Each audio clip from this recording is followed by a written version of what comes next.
लोकसभा चुनाव में राजस्थान की सीट झुंझुनू बीजेपी के लिए फंसी हुई नजर आ रही है।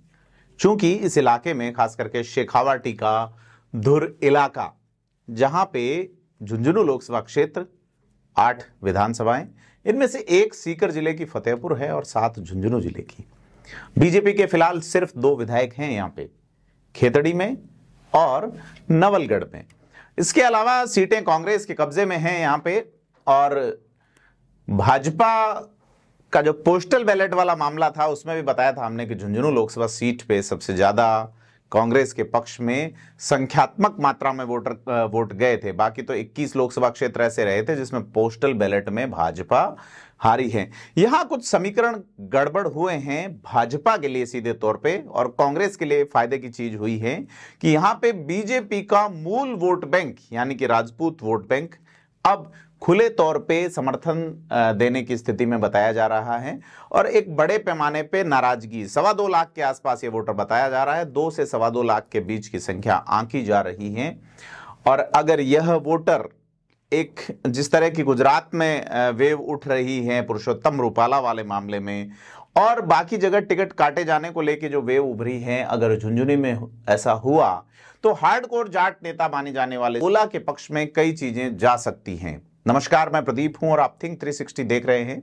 आपसे अपील है कि चैनल को अभी तक अगर आपने सब्सक्राइब नहीं किया है तो सब्सक्राइब जरूर करें। झुंझुनू सीट की बात करेंगे। ये वही सीट है जहां राजस्थान में आजादी के बाद एकमात्र मुस्लिम लोकसभा सांसद रहा है। जी हां, मोहम्मद अयूब 1984 में इंदिरा गांधी की हत्या के बाद पहली बार यहां मुस्लिम सांसद बना राजस्थान में। राजस्थान जहां मुसलमानों की आबादी 9.5% के आसपास है, आज तक एक ही व्यक्ति लोकसभा में पहुंच पाया है। राज्यसभा में कई लोग गए हैं लेकिन लोकसभा में एक ही व्यक्ति पहुंचे हैं, मोहम्मद अयूब। इसी झुंझुनू सीट से अयूब 2 बार सांसद बने थे। 1991 में भी अयूब यहां से सांसद बने थे। ये वही सीट है जहां देश के मौजूदा उपराष्ट्रपति जगदीप धनखड़ लोकसभा के सांसद रह चुके हैं, और तत्कालीन प्रधानमंत्री चंद्रशेखर की सरकार में आप मंत्री भी थे प्रधानमंत्री कार्यालय के। तो जगदीप धनखड़ का यह गृह क्षेत्र और भाजपा अगर यहां सांसद में है, संकट में है, तो बड़ा सवाल है। यहां प्रत्याशी जो है, 2 प्रत्याशी आमने सामने हैं। शुभकरण चौधरी भाजपा की ओर से हैं और कांग्रेस की ओर से हैं शीशराम ओला के बेटे यानी कि बृजेंद्र ओला। बृजेंद्र ओला लगातार 4थी बार विधायक हैं। उनके पिता लगातार 5 बार सांसद रहे झुंझुनू से, कई बार विधायक भी रहे हैं। शीशराम ओला कद्दावर नेता रहे हैं। शीशराम ओला और बृजेंद्र ओला परिवार की अशोक गहलोत से अदावत रही है खुले तौर पे। वो भी आप देख सकते हैं, जब मानेसर वाला प्रकरण हुआ तो सीधे तौर पे अशोक गहलोत के खिलाफ जाने वालों में बृजेंद्र ओला थे। लेकिन उस विषय पे अपन सेपरेटली डिस्कस करेंगे कि अशोक गहलोत जो है वो राजनीतिक संबोधनों में अब क्या ट्विस्ट ला रहे हैं। इन चीजों पे अपन बाद में बात करेंगे। लेकिन अगर देखा जाए लोकसभा इस चुनाव में कि जिस तरीके से बृजेंद्र ओला के समर्थन में प्रचार करने के लिए अशोक गहलोत आए, और एक बड़े युवा नेता की भूमिका मानी जा रही है जो भाजपा के कभी आईटी सेल को संभालते थे, यशवर्धन सिंह शेखावत हैं। यशवर्धन सिंह शेखावत के पिता डॉक्टर मूल सिंह झुंझुनू से विधायक रह चुके हैं। राजपूत समाज जिसमें यहाँ पे शेखावतों की संख्या सर्वाधिक है, ये भाजपा का ही कोर वोट बैंक माना जाता रहा है। यहाँ डॉक्टर दशरथ सिंह शेखावत भाजपा के टिकट पे चुनाव भी लड़ चुके हैं। हालांकि वो शीशराम ओला के सामने कोई बड़ा अंतर नहीं था, कम अंतर से ही चुनाव हारे थे। ऐसे में इस जाति का जो मैनेजमेंट है, खास करके मोहम्मद अयूब क्यों जीते कि राजपूत और मुस्लिम गठजोड़ जब हुआ, यानी कि 1984 में कांग्रेस ने पहली बार टिकट दिया चूरू में मोहर सिंह राठौड़ को और यहां मुस्लिम प्रत्याशी मोहम्मद अयूब को, तो राजपूत मुसलमान गठजोड़ चूरू में हुआ और वहां जीत गए मोहर सिंह राठौड़। हालांकि मोहर सिंह राठौड़ का निधन हो गया, उपचुनाव करवाया गया 1985 में, नरेंद्र बुडानिया सांसद बने। लेकिन वाइस वर्सा वही जब रिपीट किया गया 1991 में और मोहर सिंह राठौड़ के बेटे जय सिंह राठौड़ को टिकट दिया गया और इधर मोहम्मद अयूब थे, तो एक बार फिर से वही इक्वेशन बना। लेकिन फिर वो एक राजनीतिक कारण से, जिस तरह से कहा गया कि पहले जीता हुआ बताया गया, तो चूरू सीट तो जीती हुई को हारी हुई बता दी गई कांग्रेस की। लेकिन यह जो सीट है झुंझुनू, यह सीट कांग्रेस ने एक बार फिर से मुस्लिम प्रत्याशी के नाते निकाल ली। लेकिन अब पहली बार ऐसा देखा जा रहा है कि जाट प्रत्याशी के समर्थन में राजस्थान में राजपूत खुल के आए हैं। मसलन बाकी सीटों पे बात करें अपन दूसरी जगह, तो हार्डकोर बनाम सॉफ्ट वाला मामला है। लोग देवेंद्र झाझड़िया के साम पक्ष में चूरू का राजपूत इसलिए आ रहा है क्योंकि राजेंद्र राठौड़ की प्रतिष्ठा का प्रश्न है। अगर अपन सीकर की बात करें तो सुमेधानंद सरस्वती राइट विंगर प्लाम लेफ्ट का मामला है, कांग्रेस वहां नहीं है, ऐसे में राजपूत जो है वो बीजेपी का वोट बैंक माना जा रहा है, तो वो बीजेपी की ओर जा रहा है, चूरू में बीजेपी की ओर जा रहा है। इसके अलावा सीट देखें भागीरथ चौधरी की ओर, अजमेर में यह समाज जा सकता है। हालांकि यहाँ कांग्रेस के दूसरे नेता अगर कोशिश करें तो भी मुश्किल लगता है क्योंकि महेंद्र सिंह रलावता कांग्रेस के नेता हैं। धर्मेंद्र राठौड़ भी खुद को अजमेर का बताते हैं, अब पहले वो अलवर से चुनाव लड़ चुके और वहां से ट्राई भी करते रहे हैं, इस बार अजमेर से भी ट्राई की लेकिन उनके हाथ कुछ लगा नहीं खास करके।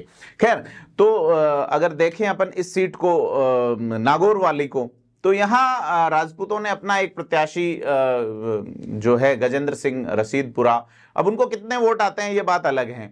अगर अपन बात करें बाड़मेर की जहां जाट आमने सामने है, तो वहां फिर राजपूत जा रहे हैं किस दिशा में, रविंद्र सिंह भाटी की तरफ सीधे तौर पे।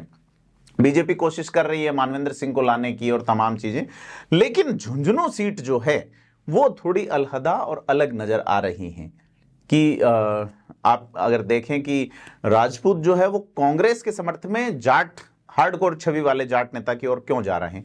तो इस डिजाइनिंग में एक बड़ी भूमिका नजर आती है डॉक्टर यशवर्धन सिंह शेखावत की। यशवर्धन सिंह जो कि यमुना जल संघर्ष वाला मामला जो है उस समिति के संयोजक हैं और आरटीआई पे खासा काम कर चुके हैं, और टोल बंद वाला जो मामला था इन्हीं शुभकरण चौधरी के खिलाफ यशवर्धन सिंह शेखावत लड़े थे और सुप्रीम कोर्ट तक उन्होंने केस लड़ा, सारी चीजें मैनेज हुई।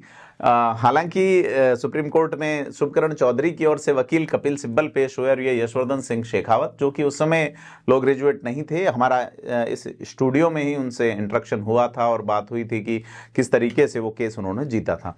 खैर, अब चूंकि शुभकरण चौधरी के खिलाफ एक केस वो जीत चुके हैं, उसके बाद यहाँ स्टेट गवर्नमेंट ने पैरवी नहीं की, लेकिन उसमें करोड़ों रुपए की वसूली का आदेश तक करवाने में यशवर्धन सिंह जुटे रहे। अब यशवर्धन सिंह शेखावत का जुटा रहना खास करके ब्रजेंद्र ओला के पक्ष में, और एक राजपूतों का सम्मेलन अशोक गहलोत, ब्रजेंद्र ओला और बड़े नेताओं की मौजूदगी में उन्होंने एक दिन पहले करवाया है, इससे थोड़ी सी हवा बदल सकती है और भाजपा को सोचना पड़ेगा कि अगर उसका ये 2-2.25 लाख का कोर वोट बैंक अगर खिसक जाता है तो फिर क्या नतीजा रहेगा। क्योंकि पिछली बार प्रचंड लहर में भी 3.25 लाख के आसपास वोटों का अंतर रहा था, अगर आप एग्जैक्ट आंकड़ा देखेंगे तो इसके आसपास आपको नजर आएगा। तो यह वोट बैंक अगर सीधा सीधा माइनस होता है भारतीय जनता पार्टी से, और दूसरा सैनी माली वोट बैंक अगर अशोक गहलोत की अपील पे कोशिश करता है, तो फिर देखने की बात होगी कि अशोक गहलोत ने जिस तरीके से उदयपुर वाटी में, और एक और चीज बड़ी नजर आई है, भाजपा ने अपने पक्ष में राजेंद्र गुढ़ा को किया है। राजेंद्र गुढ़ा और शुभकरण चौधरी की अदावत किसी से छिपी नहीं है। राजेंद्र गुढ़ा ने कहा है कि शिवसेना का अलायंस है इसलिए वो बीजेपी के पक्ष में प्रचार करेंगे, लेकिन राजेंद्र गुढ़ा ने उसके लिए एक क्षेत्र चुना है जालोर सिरोही, अशोक गहलोत से हिसाब चुकता करने की बात वो कह रहे हैं। और इधर अगर देखें अपन झुंझुनू में, तो इस सभा में कतिपय वो लोग भी आए जो राजेंद्र गुढ़ा की टीम के हैं इस सम्मेलन में। तो यह चीजें अब जो है वो शुभकरण चौधरी किस तरीके से अपनी चाल चलेंगे यह देखने वाली बात होगी। लोकसभा चुनाव झुंझुनू में, तो झुंझुनू में अब भाजपा जो है वो थोड़ी सी फंसी हुई नजर आ रही है। सीटें कम है विधानसभा में, मौजूदा विधायकों की संख्या कांग्रेस की ज्यादा है, वोट की संख्या देखें अपन पोस्टल में भी और ओवरऑल में भी, तो भी यह इलाका जो है वो कांग्रेस यहां पे आगे है। इसके अलावा कद्दावर नेताओं की श्रेणी में अगर नजर डालें तो कांग्रेस के पास doctor Jitendra, Gurjar vote bank बड़ा है, यादव वोट बैंक भी यहाँ पे थोड़ा सा डिसाइडिंग है, वो किस दिशा में जाते हैं देखने की वाली बात है। लेकिन यहाँ चूंकि एक गुर्जर को टिकट दिया जाता है खेतड़ी से, चूंकि भाजपा के प्रत्याशी धर्मपाल गुर्जर जो है वो चुनाव जीते थे विधानसभा के, कांग्रेस ने बीजेपी वाले ही मनीषा गुर्जर को अपनी ओर लाया था। लेकिन अब गुर्जर वोट बैंक किधर जाएगा, इसकी वजह सबसे इंपॉर्टेंट चीज है कि बीजेपी का जो मूल वोट बैंक है वो किस दिशा में जाएगा राजपूत, क्योंकि मुस्लिम वोटर्स की भी यहां पे अच्छी संख्या और एससी वोटर 3.25 लाख के आसपास है। तो अब यह देखा जा रहा है कि ओला परिवार जो कि एक बड़ा चेहरा रखता है और 2019 के अंदर ये चुनाव नहीं लड़े थे, और अब जो स्थिति है वो 2024 में ब्रजेंद्र ओला किस तरीके से अपने आप को संसद पहुंचाते हैं, ये बड़ी देखने वाली बात होगी। और शुभकरण चौधरी के पास अभी, चूंकि इलेक्शन अभी ऑन गोइंग है, तो शुभकरण चौधरी के पास वक्त है कि वो किस तरीके से, क्योंकि शुभकरण चौधरी यहां राजेंद्र राठौड़ की सभा करवा चुके, शुभकरण चौधरी यहां राजनाथ सिंह की सभा करवा चुके, लेकिन चीजें जो है वो किस तरीके जाएगी तो वैसे बाद रिजल्ट ही पता चलेगा। लेकिन झुंझुनू वाली सीट पे कई सारी चीजें फंसी हुई हैं, और इस फंसे होने में जो लोग भूमिका निभा रहे हैं वो कभी भाजपा के साथ थे, अब कांग्रेस की ओर चीजें मुड़ रही हैं। तो क्योंकि शुभकरण चौधरी के से नाराजगी जो है बड़ी ये है कि उन्होंने एक बयान दिया कि राजपूतों को लेकर, खासकर जातिगत टिप्पणी अगर तल्ख टिप्पणियों में देखा जाए तो राजस्थान में दो बड़े नेताओं की आई, हेमाराम चौधरी की आई, हरीश चौधरी की आई, और फिर ये शुभकरण चौधरी की भी रही। तो हेमाराम और हरीश चौधरी कांग्रेस की ओर से, भाजपा की पुरुषोत्तम रूपाला की। तो यह कास्ट बेस्ड जो टिप्पणियां हैं ये चुनावों को कैसे मोड़ देती हैं। जैसे कि पुरुषोत्तम रूपाला ने जो टिप्पणी की, उसके बाद गुजरात में क्षत्रिय समाज बड़े पैमाने पर प्रदर्शन कर रहा है। इधर जो है वो शुभकरण चौधरी की जो टिप्पणी थी कि दीवार पे लगा हुआ फोटो भी खतरनाक है। तो यह सारी चीजें, इसके अलावा संतोष अहलावत जो पूर्व सांसद रही हैं, उन्होंने कर्मचारियों और अधिकारियों की पोस्टिंग को लेकर जो बयान दिया, जिसकी चर्चा हुई, वो भी चीजें देखने वाली है। तो तमाम चीजें झुंझुनू वाली सीट पे अब फंस रही हैं। भाजपा चूंकि स्ट्रेटजी में एक माहिर पार्टी मानी जाती है, उसके पास रिसोर्सेज है, संसाधन है, तो तमाम स्थितियों के बीच भाजपा अब क्या स्टेप लेगी कि अगर उसका मूल वोट बैंक खिसक जाता है तो फिर इस चुनाव को किस तरीके से मैनेज करेगी, देखने वाली बात होगी। और आपसे अपील है कि क्या लगता है झुंझुनू में खास करके आपको, हमें कमेंट करके बताएं, और वीडियो को लाइक, शेयर और सब्सक्राइब जरूर करें। धन्यवाद।